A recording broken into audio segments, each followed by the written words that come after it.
তোমরা যারা ক্লাস 11-এ পড়াশোনা করছো আর মাত্র কয়েকদিন পরেই তোমাদের সেকেন্ড সেমিস্টার পরীক্ষা। এই সেকেন্ড সেমিস্টার পরীক্ষায় ভূগোল বিষয়ে যে প্রশ্নগুলো গুরুত্বপূর্ণ রয়েছে, যে ছোট বড় প্রশ্নগুলো পরীক্ষাতে আসার সম্ভাবনা রয়েছে, সেই প্রতিটা প্রশ্ন আজকের এই ভিডিওতে তুলে ধরবো। প্রতিটা প্রশ্ন ভীষণ ইম্পর্টেন্ট। এই সাজেশন ভিডিওতে তোমরা 3 ধরনের প্রশ্নের সাজেশন পেয়ে যাবে। 2 মার্কের জন্য কোন প্রশ্নগুলো গুরুত্বপূর্ণ, পাশাপাশি 3 মার্কের যে প্রশ্নগুলো পরীক্ষাতে আসার সম্ভাবনা রয়েছে, এছাড়াও 5 মার্কের বড় প্রশ্নের জন্য কোন প্রশ্নগুলো তোমার পড়া থাকলে তোমরা 100% পরীক্ষাতে প্রশ্ন কমন পাবে। এই সমস্তটাই কিন্তু আজকের এই একটা ভিডিও থেকে পেয়ে যাবে। সো 3 ধরনের প্রশ্নের সাজেশন পেয়ে যাচ্ছ এই একটি ভিডিও থেকে। কাজে ভিডিওটি ভীষণ ইম্পর্টেন্ট একটি ভিডিও হতে চলেছে তোমাদের প্রত্যেকের জন্য। এবং ভিডিওতে যে অনেক প্রশ্ন বলে দেওয়া হবে তা কিন্তু মোটেও নয়। তোমাদের ভূগোল সিলেবাসটা কিন্তু অনেক লম্বা চওড়া। এই লম্বা চওড়া সিলেবাসের মধ্যে থেকেও আমরা কিছু গুরুত্বপূর্ণ প্রশ্ন তোমাদের জন্য সাজেস্ট করেছি, যে প্রশ্নগুলো ভীষণ ইম্পর্টেন্ট, পরীক্ষার জন্য ভীষণ গুরুত্বপূর্ণ। চলো আজকের এই ভিডিওতে যে পূর্ণাঙ্গ সাজেশন শেয়ার করা হবে ভূগোল বিষয়ে, সেটা প্রথম থেকে দেখে নেওয়া যাক। এই ভিডিওতে আমরা 2 মার্কের প্রশ্ন, 3 মার্কের প্রশ্ন, পাশাপাশি 5 মার্কের বড় প্রশ্নের জন্য কোন প্রশ্নগুলো পড়তে হবে অধ্যায় ভিত্তিক পরপর বলে দেব। তাই কথা না বাড়িয়ে এখন আমরা প্রশ্নগুলো দেখে নেব। তার আগে করব ছোট্ট একটি রিকোয়েস্ট, যদি আমাদের এই চ্যানেলে নতুন হও চ্যানেলটিকে সাবস্ক্রাইব করে রাখো।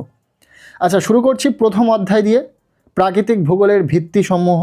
এই অধ্যায় থেকে পরীক্ষাতে 2 মার্কের 2টি প্রশ্নের উত্তর লিখতে হবে, 4 নম্বর রয়েছে। 3 মার্কের 2টি প্রশ্নের উত্তর লিখতে হবে, 6 নম্বর, এবং 5 মার্কের একটি প্রশ্নের উত্তর লিখতে হবে। 2 ও 3 ও 5 মার্কের জন্য কোন প্রশ্নগুলো গুরুত্বপূর্ণ রয়েছে দেখে নেওয়া যাক। তোমরা জানো ইউনিট ওয়াইজ তোমাদের অধ্যায় ভাগ রয়েছে। এই প্রথম অধ্যায়ে ইউনিট 1 সমস্থিতির ধারণা। এখান থেকে 2 মানের কোন প্রশ্নগুলো দেখে রাখবে দেখে নাও। প্রথম প্রশ্ন, অভিকর্ষজ বিচ্যুতি কাকে বলে? দ্বিতীয় প্রশ্ন, সমস্থিতির সংজ্ঞা দাও। এরপর 3 নম্বর প্রশ্ন, সমস্থিতিক প্রতিস্থাপন বলতে কী বোঝো? এই অধ্যায় থেকে 3টি প্রশ্ন 2 মানের জন্য গুরুত্বপূর্ণ রয়েছে। এরপর দেখে নাও 3 মার্কের জন্য কোন প্রশ্নগুলি গুরুত্বপূর্ণ রয়েছে। প্রথম প্রশ্ন, এইডি প্রাটের ধারণার তুলনামূলক আলোচনা করো। এরপর দ্বিতীয় প্রশ্ন, প্রাট প্রদত্ত সমস্থিতি তত্ত্বের গুরুত্ব এবং সমালোচনাগুলি উল্লেখ করো। 2টি প্রশ্ন গুরুত্বপূর্ণ। এরপর ইউনিট 1 থেকে 5 মার্কের জন্য একটি মাত্র প্রশ্ন গুরুত্বপূর্ণ রয়েছে। স্যার জর্জ বি এইডির সমস্থিতিবাদ তত্ত্বের মূল বক্তব্য আলোচনা করো। তোমরা পাঠ্য বইটি সঙ্গে নিয়ে বসো, যে প্রশ্নগুলো আমরা দাগাতে বলবো সেই প্রশ্নগুলো দাগিয়ে নিয়ে খুব ভালো করে পড়বে। এরপর রয়েছে ইউনিট 2, ভূমিরূপ গঠনকারী প্রক্রিয়া। এখানে আবার ভাগ রয়েছে। ক, আন্তর্জাতিক প্রক্রিয়াসমূহ। এখান থেকে 2 মানের যে প্রশ্নগুলো গুরুত্বপূর্ণ রয়েছে। প্রথম প্রশ্ন, ভাঁজের নতি আয়ামের সংজ্ঞা দাও। দ্বিতীয় প্রশ্ন, ভাঁজ কি, চ্যুতি কি, চ্যুতির নতি কাকে বলে, সোপান চ্যুতি ও গ্লাস্ট কাকে বলে, হোস্ট ও গ্রাবেন কাকে বলে। এই প্রশ্নগুলো 2 মানের জন্য গুরুত্বপূর্ণ রয়েছে, খুব ভালো করে পড়ে নেবে। এরপর এখান থেকে 3 মার্কের প্রশ্নগুলো দেখে নাও। প্রথম প্রশ্ন, ভাঁজের বিভিন্ন গাঠনিক উপাদানগুলি চিত্রসহ ব্যাখ্যা করো। এরপর দ্বিতীয় প্রশ্ন, ভাঁজযুক্ত অঞ্চলে বৈপরীত্য ভূমিরূপের সৃষ্টি হয় কিভাবে। এরপর 3 নম্বর প্রশ্ন, সাহিত্য ভাঁজ ও ন্যাপ এর মধ্যে পার্থক্য লেখো। 4 নম্বর প্রশ্ন, প্রতিসম ভাঁজ ও অপ্রতিসম ভাঁজের মধ্যে পার্থক্য লেখো। এরপর 5 নম্বর প্রশ্ন, চিত্রসহ ঝুলন্ত প্রাচীর ও পাদমূল প্রাচীর এর সংজ্ঞা দাও। এরপর 6 নম্বর প্রশ্ন, চ্যুতি সৃষ্টির কারণগুলি আলোচনা করো। 7 নম্বর প্রশ্ন, স্বাভাবিক চ্যুতির সংজ্ঞা ও বৈশিষ্ট্য লেখো। এরপর 8 নম্বর প্রশ্ন, অনুলোপ ও বিলুপ চ্যুতির তুলনা করো। এরপর 3 নম্বরের জন্য শেষ প্রশ্ন, স্তূপ পর্বত ও গ্রস্ত উপত্যকার পার্থক্য কী। এরপর এই ইউনিট থেকে আমরা 5 মার্কের যে প্রশ্নগুলি দেখে নেব। প্রথম প্রশ্ন, ভাঁজযুক্ত অঞ্চলে সৃষ্ট প্রধান প্রধান ভূমিরূপগুলির সংক্ষিপ্ত বিবরণ দাও। দ্বিতীয় প্রশ্ন, ভাঁজ সৃষ্টির কারণগুলি আলোচনা করো। 3 নম্বর প্রশ্ন, চিত্রসহ বিভিন্ন প্রকার ভাঁজের শ্রেণীবিভাগ করে আলোচনা করো। এরপর 4 নম্বর প্রশ্ন, শিলাস্তরের ভাঁজ সৃষ্টির প্রক্রিয়া বা পদ্ধতিগুলি ব্যাখ্যা করো। 5 নম্বর প্রশ্ন, একটি চ্যুতির চিত্র অঙ্কন করে প্রধান প্রধান অংশগুলি চিহ্নিত করো। এরপর 6 নম্বর প্রশ্ন অর্থাৎ শেষ প্রশ্ন, শিলাস্তরে চ্যুতি কিভাবে সৃষ্টি হয়।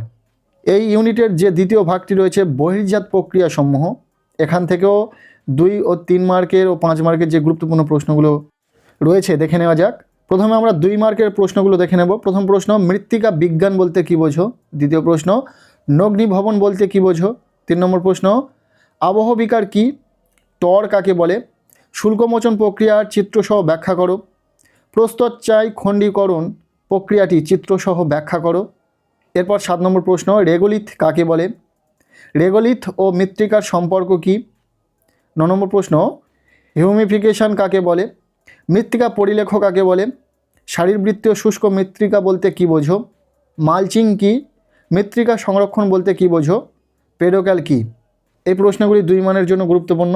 এরপর আমরা দেখে নেব 3 নম্বরে যে গুরুত্বপূর্ণ প্রশ্নগুলো রয়েছে সেই প্রশ্নগুলি। প্রথম প্রশ্ন, আবহবিকারের ফলে সৃষ্ট ভূমিরূপগুলির বর্ণনা দাও। দ্বিতীয় প্রশ্ন, এলুভিয়েশন ও ইলুভিয়েশনের মধ্যে পার্থক্য লেখো। 3 নম্বর প্রশ্ন, মাটি সৃষ্টির বিশেষ প্রক্রিয়াগুলি আলোচনা করো। 4 নম্বর প্রশ্ন, ল্যাটেরাইট মাটির বৈশিষ্ট্য লেখো। 5 নম্বর প্রশ্ন, মৃত্তিকা সংরক্ষণের যে কোনো 6টি গুরুত্ব উল্লেখ করো। এরপর 3 নম্বরের জন্য শেষ প্রশ্ন, মৃত্তিকা উদ্ভবে আবহবিকারের ভূমিকা আলোচনা করো। নেক্সট, এখান থেকে আমরা 5 মার্কের জন্য যে গুরুত্বপূর্ণ বড় প্রশ্নগুলো দেখে রাখবো। প্রথম প্রশ্ন, মৃত্তিকার গঠনে প্রভাব বিস্তারকারী কারণগুলি আলোচনা করো। দ্বিতীয় প্রশ্ন, উন্নতার পার্থক্য অনুযায়ী বিভিন্ন প্রকার যান্ত্রিক আবহবিকারের বর্ণনা দাও। 3 নম্বর প্রশ্ন, মাটি সৃষ্টির সক্রিয় উপাদানগুলি আলোচনা করো। 4 নম্বর প্রশ্ন, মৃত্তিকা সৃষ্টিতে আদি শিলার ভূমিকা সংক্ষেপে আলোচনা করো। ভীষণ গুরুত্বপূর্ণ প্রশ্ন, খুব ভালো করে পড়বে। এরপর 5 নম্বর প্রশ্ন, মৃত্তিকা ক্ষয়ের কারণগুলি আলোচনা করো। 6 নম্বর প্রশ্ন, মৃত্তিকা সংরক্ষণের উপায়গুলি কি কি? এই প্রশ্নগুলো গুরুত্বপূর্ণ রয়েছে। এরপর আমরা দেখে নেব ইউনিট 3, আবহাওয়া ও জলবায়ু। এখান থেকেও বিভিন্ন ভাগ রয়েছে। প্রথম ভাগ, জলবায়ুগত উপাদান। এই অধ্যায় থেকে যে 2 মার্কের প্রশ্নগুলো তোমাদেরকে দেখে রাখতে হবে, ভীষণ ইম্পর্টেন্ট। প্রথম প্রশ্ন, ইনসুলেশন কি? এই যে প্রশ্নগুলো আমরা তোমাদেরকে সাজেস্ট করছি, প্রতিটা প্রশ্ন ভীষণ ইম্পর্টেন্ট। যেহেতু তোমাদের নতুন সিলেবাস বলতে পারো, সামনের বছর এসেছে এই সিলেবাস, তাই ঠিক এক্স্যাক্টলি কোন প্রশ্নরা পরীক্ষাতে আসবে সেটা কেউ বলতে পারবে না। যে প্রশ্নগুলো সাজেস্ট করছি, যদি ভূগোল বিষয়ে ভালো রেজাল্ট করতে চাও অবশ্যই সেই প্রশ্নগুলো তোমাদেরকে পড়তে হবে। আমরা চাইলেই খুব সহজেই তোমাদেরকে কম প্রশ্ন দিয়ে বলতে পারতাম যে এর মধ্যে থেকে আসবে, তো সেটা আমরা কখনোই করতে পারবো না। তার কারণ যে প্রশ্নগুলো গুরুত্বপূর্ণ রয়েছে সেটা তোমাদেরকে পড়তেই হবে। তবে ভূগোল বিষয়ে প্রশ্ন সংখ্যা একটু বেশি রয়েছে, কারণ বইটা অনেকটা মোটা এবং অনেক প্রশ্ন রয়েছে বইটিতে। অন্যান্য বিষয়গুলিতে কিন্তু এত প্রশ্ন নেই, মাত্র কয়েকটি করে প্রশ্ন সাজেস্ট করা হবে যেগুলো তোমাদের পরীক্ষাতে হুবহু আসবে। সমস্ত বিষয়ের সাজেশন কিন্তু পরপর আসতে চলেছে চ্যানেলে, তাই আমাদের এই চ্যানেলে নতুন হলে চ্যানেলটিকে সাবস্ক্রাইব করে রাখো। এখন 2 মার্কের প্রশ্নগুলো দেখে নেওয়া যাক। কার্যকারী সৌরভ বা বিকিরণ কাকে বলে? অ্যালবেডো কি? সমষ্ণ রেখা কাকে বলে? উষ্ণতার স্বাভাবিক হ্রাস হার কি? বৈপরীত্য উষ্ণতা কাকে বলে? তাপ বিষুব রেখা কাকে বলে? উষ্ণতার স্বাভাবিক হ্রাস হার কি? এই প্রশ্নগুলো গুরুত্বপূর্ণ রয়েছে।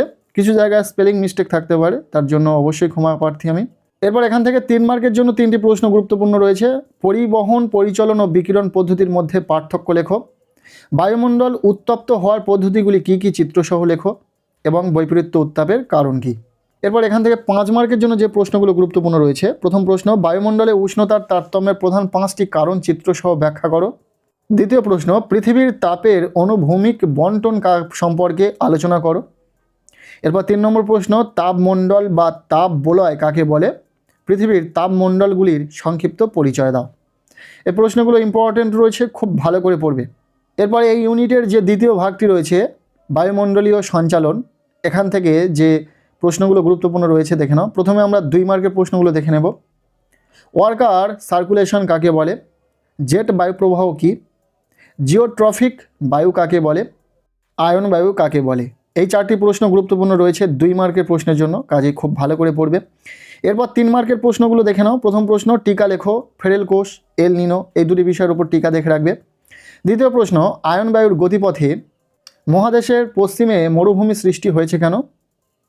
এল নিনোর সঙ্গে ওয়ার্কার সঞ্চালনের সম্পর্ক ব্যাখ্যা করো। 4 নম্বর প্রশ্ন, জেট স্ট্রিমের বৈশিষ্ট্যগুলি আলোচনা করো। এরপর 5 নম্বর প্রশ্ন, জেট বায়ুর সঙ্গে মৌসুমি বায়ুর সম্পর্ক ব্যাখ্যা করো। ইম্পর্টেন্ট প্রশ্ন প্রতিটা প্রশ্ন। এরপর আমরা দেখে নেব 5 মার্কের প্রশ্ন। প্রথম প্রশ্ন, পৃথিবীর নিয়ত বায়ু প্রবাহগুলির উৎপত্তি ও গতিপথ চিত্রসহ ব্যাখ্যা করো। স্পেলিং মিস্টেক রয়েছে একটু। এবার দ্বিতীয় প্রশ্ন, বায়ু সঞ্চালনের ত্রিকোষ তত্ত্ব বর্ণনা করো।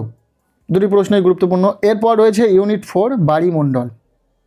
এখান থেকে যে প্রশ্নগুলো গুরুত্বপূর্ণ আমরা দেখে নেব। প্রথমে আমরা 2 মার্কের প্রশ্নগুলো দেখে নেব। প্রথম প্রশ্ন, জলচক্র কাকে বলে? দ্বিতীয় প্রশ্ন, জলচক্রের বৈশিষ্ট্যগুলি লেখো। 3 নম্বর প্রশ্ন, নদী অববাহিকা বলতে কী বোঝো? 4 নম্বর প্রশ্ন, উদাহরণসহ ধারণ অববাহিকার সংজ্ঞা দাও। এরপর প্রশ্নের মান 3। 3 নম্বরের জন্য যে প্রশ্নগুলো গুরুত্বপূর্ণ দেখে নাও। প্রথম প্রশ্ন, জলচক্রের নিয়ন্ত্রণগুলি লেখো। দ্বিতীয় প্রশ্ন, নদী আবহবিকার জলচক্রকে উন্মুক্ত প্রণালী বলা হয় কেন? 3 নম্বর প্রশ্ন, জলচক্রের মাধ্যমে কিভাবে জলের ভারসাম্য রক্ষিত হয়? 4 নম্বর প্রশ্ন, অ্যাকুইফার কাকে বলে? অ্যাকুইফারের শ্রেণী বিভাগ করো। এরপর 5 নম্বর প্রশ্ন, টিকা লেখো ভাদশ স্তর। এরপর 5 মার্কের প্রশ্নের জন্য যে প্রশ্নগুলো দেখে রাখবে, 3টি প্রশ্ন রয়েছে এখানে। পরিবেশ জলচক্রের গুরুত্ব আলোচনা করো। বিশ্বব্যাপী জলের ভারসাম্য রক্ষায় জলচক্রের ভূমিকা চিত্রসহ সংক্ষেপে আলোচনা করো। এরপর শেষ প্রশ্ন, জলপ্রবাহের শ্রেণী বিভাগ করো। এরপর আমরা দেখে নেব দ্বিতীয় অধ্যায়, মানবীয় ভূগোলের ভিত্তিসমূহ। এখান থেকে 2 মার্কের 3টি প্রশ্ন পরীক্ষাতে লিখতে হবে এবং 3 মার্কের 2টি প্রশ্ন পরীক্ষাতে লিখতে হবে। সো এই প্রশ্নগুলোর জন্য যে প্রশ্নগুলো তোমাদেরকে পড়তে হবে, ইউনিট 1 দ্বিতীয় শ্রেণীর অর্থনৈতিক ক্রিয়াকলাপ শিল্প। এই অধ্যায় থেকে বা এই ইউনিট থেকে যে প্রশ্নগুলো তোমাদেরকে পড়তে হবে, প্রথম 2 মার্কের প্রশ্নগুলো দেখে নাও। প্রথম প্রশ্ন, কাগজ শিল্পের প্রয়োজনীয় 4টি কাঁচামালের নাম লেখো। দ্বিতীয় প্রশ্ন, বিশুদ্ধ কাঁচামাল কাকে বলে? উদাহরণ সহ লেখো। 3 নম্বর প্রশ্ন, অবিশুদ্ধ কাঁচামাল কি? 4 নম্বর প্রশ্ন, শিকড় আলগা শিল্প বলতে কি বোঝো? উদাহরণ দাও। এরপর 5 নম্বর প্রশ্ন, দ্রব্য সূচক কি?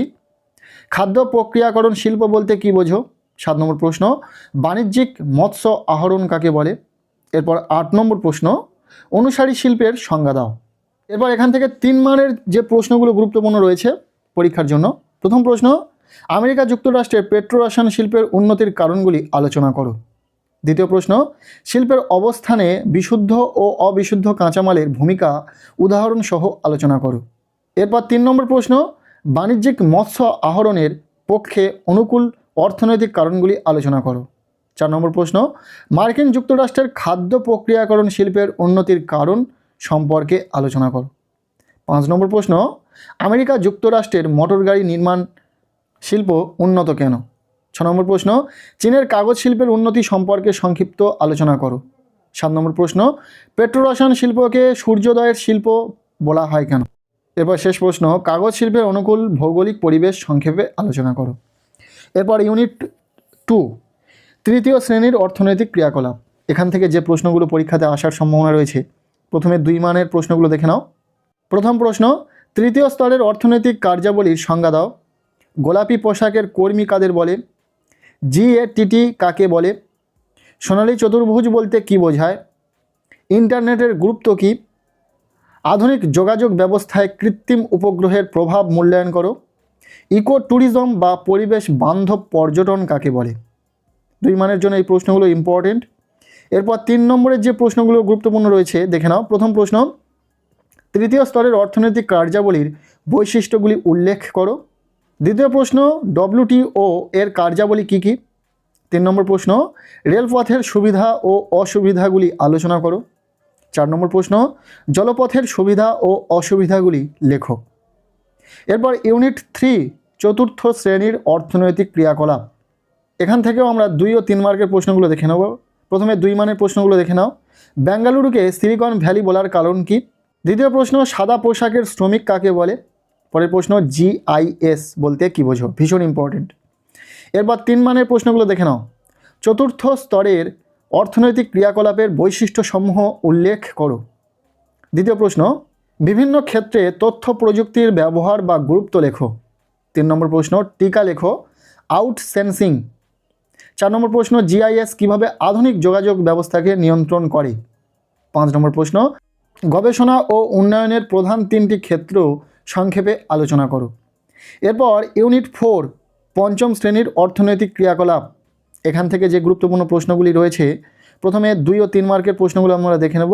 2 মানের যে প্রশ্নগুলো রয়েছে, পঞ্চম স্তরের অর্থনৈতিক কার্যাবলী বা অতি নব্য স্তরের অর্থনৈতিক কার্যাবলী সংজ্ঞা দাও। দ্বিতীয় প্রশ্নটি রয়েছে, বুদ্ধির ভাণ্ডার বলতে কি বোঝো?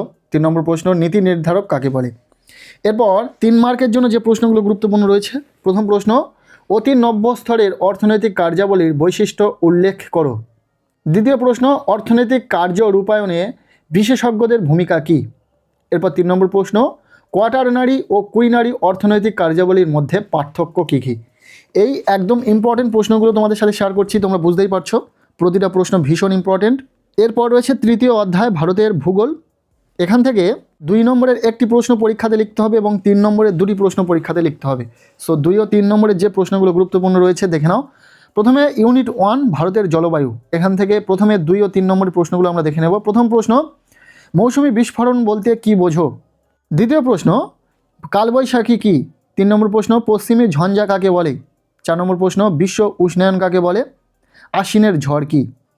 এরপর 3 নম্বরের যে প্রশ্নগুলো গুরুত্বপূর্ণ রয়েছে, প্রথম প্রশ্ন, ভারতের জলবায়ুর যে কোনো 5টি বৈশিষ্ট্য উল্লেখ করো। দ্বিতীয় প্রশ্ন, ভারতের জলবায়ু নিয়ন্ত্রণের প্রধান কারণগুলি ব্যাখ্যা করো। 3 নম্বর প্রশ্ন, ভারতের জলবায়ুতে মৌসুমি বায়ুর প্রভাব আলোচনা করো। এরপর 5 নম্বর প্রশ্ন, ভারতের জলবায়ুর উপর বিশ্ব উষ্ণায়নের প্রভাব লেখো। নেক্সট প্রশ্ন, ভারতের মৌসুমি জলবায়ুর উপর এল নিনোর প্রভাব আলোচনা করো। পরের প্রশ্ন, ভারতের কৃষিকাজের উপর মৌসুমি বায়ুর প্রভাব আলোচনা করো। এবং শেষ প্রশ্ন, করমণ্ডল উপকূলে বছরে 2 বার বৃষ্টিপাত হয়, এই উক্তিটি ব্যাখ্যা করো। এরপর রয়েছে ইউনিট 2 ভারতের অরণ্য। এখান থেকে যে প্রশ্নগুলো পড়ে যাবে, প্রথমে 2 নম্বরের প্রশ্নগুলো দেখে নাও। সামাজিক বনসৃজন বলতে কী বোঝো? দ্বিতীয় প্রশ্ন, কৃষি বনসৃজন কাকে বলে? 3 নম্বর প্রশ্ন, সাইলেন্ট ভ্যালি আন্দোলন সম্পর্কে সংক্ষিপ্ত ধারণা দাও। 4 নম্বর প্রশ্ন, জাতীয় উদ্যান কাকে বলে? 5 নম্বর প্রশ্ন, অভয়ারণ্য কাকে বলে? সরলবর্গীয় অরণ্যের প্রধান অর্থনৈতিক গুরুত্বগুলি লেখো। নেক্সট, সরলবর্গীয় অরণ্যের গাছের পাতাগুলি ছুঁচালো হয় কেন? 8 নম্বর প্রশ্ন, সংরক্ষিত অরণ্য কাকে বলে? এবং 9 নম্বর প্রশ্ন, সুরক্ষিত অরণ্য বলতে কী বোঝো? 2 নম্বরের জন্য এই প্রশ্নগুলো গুরুত্বপূর্ণ রয়েছে। এরপর আমরা দেখে নেব 3 নম্বরের প্রশ্ন। প্রথম প্রশ্ন, ভারতের স্বাভাবিক উদ্ভিদের বন্টনে জলবায়ুর প্রভাব সংক্ষেপে বর্ণনা করো। দ্বিতীয় প্রশ্ন, ভারতের অরণ্য সংরক্ষণের 3টি প্রধান উপায় সংক্ষেপে আলোচনা করো। 3 নম্বর প্রশ্ন, সামাজিক বনসৃজনের সুবিধাসমূহ উল্লেখ করো। 4 নম্বর প্রশ্ন, বনভূমি সংরক্ষণের প্রয়োজনীয়তা লেখো। পরের প্রশ্ন, ভারতে অরণ্য ধ্বংসের প্রাকৃতিক কারণগুলি ব্যাখ্যা করো। পরের প্রশ্ন, ভারতের ক্রান্তীয় মরু উদ্ভিদের বৈশিষ্ট্যসমূহ লেখো। নেক্সট 7 নম্বর প্রশ্ন, ভারতের ম্যানগ্রোভ উদ্ভিদের বৈশিষ্ট্য কী কী? এরপর 8 নম্বর প্রশ্ন, ভারতের অরণ্য ধ্বংসের অর্থ সামাজিক কারণগুলি ব্যাখ্যা করো। এরপর রয়েছে ইউনিট 3 ভারতের প্রাকৃতিক দুর্যোগ এবং বিপর্যয়। এখান থেকে যে প্রশ্নগুলো গুরুত্বপূর্ণ রয়েছে, প্রথমে 2 মার্কের প্রশ্নগুলো দেখে নাও। প্রথম প্রশ্ন, মেঘ ভাঙা বৃষ্টি কী? দ্বিতীয় প্রশ্ন, বিপর্যয় ব্যবস্থাপনা বলতে কী বোঝো? হড় বা বান বলতে কী বোঝো? আধা প্রাকৃতিক দুর্যোগ কাকে বলে? সুনামি কী? এরপর 3 নম্বরের প্রশ্নগুলো দেখে নাও। দুর্যোগ ও বিপর্যয়ের মধ্যে পার্থক্য নিরূপণ করো। বিপর্যয় ব্যবস্থাপনায় বিভিন্ন পর্যায়গুলি উল্লেখ করো। বন্যা সৃষ্টির 3টি কারণ ব্যাখ্যা করো। 4 নম্বর প্রশ্ন, প্রাকৃতিক বিপর্যয়ের শ্রেণীবিভাগ করো। এরপর শেষ প্রশ্ন, বিপর্যয় মোকাবিলায় ছাত্রছাত্রীদের ভূমিকা আলোচনা করো। এই ছিল ভূগোল বিষয়ে একটা কমপ্লিট সাজেশন। অনেকের মনে হতে পারে প্রশ্ন সংখ্যা একটু বেশি, তবে বেশি একদম নয়। যে প্রশ্নগুলো বলা হয়েছে প্রতিটা প্রশ্ন কিন্তু ভীষণ সাজেস্টিভ। প্রতিটা প্রশ্ন তোমাদেরকে পড়তে হবে। যেহেতু 2 নম্বরের প্রশ্ন, 3 নম্বরের প্রশ্ন, পাশাপাশি 5 নম্বরের বড় প্রশ্নগুলো শেয়ার করেছি, তো সব ধরনের প্রশ্ন রয়েছে, তাই প্রশ্ন একটু বেশি মনে হচ্ছে, তবে বেশি নয়। পরপর প্রশ্নগুলো পড়ে নাও। প্রতিটা প্রশ্ন ভীষণ সাজেস্টিভ, পরীক্ষাতে আসার সম্ভাবনা রয়েছে। আর অন্যান্য বিষয়ের সাজেশনও রেডি, খুব শীঘ্রই তোমরা চ্যানেলে দেখতে পাবে। প্রতিটা বিষয়ে মাত্র কয়েকটি করে প্রশ্ন বলে দেবো। সো আজকের এই ভিডিওটি এতটুকুই। কেমন লাগলো ভিডিওটি কমেন্ট সেকশনে জানিও। ভিডিওটি ভালো লেগে থাকলে লাইক করে দাও। আমাদের এই চ্যানেলে নতুন হলে চ্যানেলটিকে সাবস্ক্রাইব করে রাখো। আর পারলে ভিডিওটি বন্ধুদের সাথে প্রচুর শেয়ার করে দাও।